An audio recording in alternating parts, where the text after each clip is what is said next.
Yeah, I think I'm really inspired by how I grew up, even if it was a really small chunk of my life. My grandma was like obsessed with music and like would make mixtape of boleros. Like she's like always like, you have to make a bolero for me. You have to make, like music is like such a big part of our family. Like in my house in Cuba, they would like throw these like family parties and it would be like, they would be dancing all night and like my grandpa would, you know, cook the pork and my grandma would make the beans and like at the end of every party, my dad and my grandma will sing together. Like that's just such a big part of. What do they sing? Are they singing the classic boleros? Or are they singing? They actually end up singing a lot of Mexican songs. Oh, interesting. Yeah, I guess my dad rules the karaoke, I'm realizing. My dad has an amazing voice too. Does he? Yeah. All the generations would be at that house, like partying and dancing. When we came to Miami, it was like me, my mom, and my dad. And it was like... Your world kind of shrunk. Yeah, 100%. And like now I'm always looking for that. Like my whole album, Familia, was about me trying to like recreate that for myself and like building my world as an adult, like having friends and family and like the community sense of it, like the kind of like open door...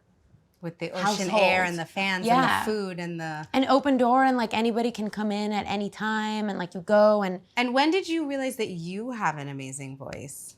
I always liked how I sounded, but I think it wasn't until an adult, which was my drama teacher, my first drama teacher in Miami was like, you have a really, really good voice. I was like, oh wow, I can actually sing. That's crazy. Because I was really, really shy growing up. Do you remember that teacher's name who told you that you could sing? Mr. Nardone. He was the first person actually that I like sang in front of, like an adult. I used to sing with like my friends all the time, but we had to audition for the school musical as part of our grade.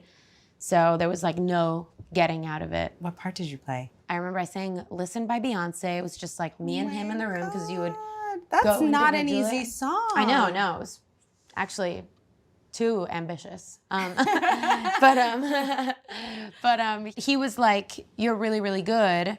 If I gave you a big part, like, would you want that? And I was like, because I was just I just had such bad stage fright. I thought that I would like, I was so afraid of like forgetting lines and like.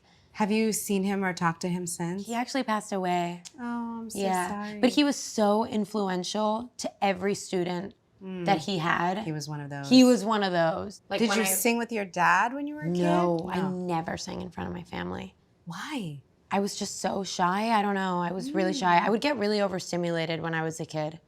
Like those family parties that I was telling you about too. Like when I was little, people would be dancing and I would just get like really overwhelmed and cry. Or when people sang happy birthday to me, I would get really sensitive and overstimulated and cry. You didn't want the attention. I didn't want, yeah. So how did that shift? I'm still kind of like that. I'm like a person that loves art and expressing myself artistically, but I'm like also really I'm really sensitive. Like I don't like a lot of people, you know what I mean? Like, I do. It's why I've learned to not take general criticism from everybody. Like, and why I don't read reviews or anything. It's like, well, literally me too. I trust criticism from somebody who is a fellow artist or somebody who whose artistry or opinion or vision I really respect. But it's important for me to not just leave myself open to anybody's opinion because everybody's got them, and my creativity is so vulnerable.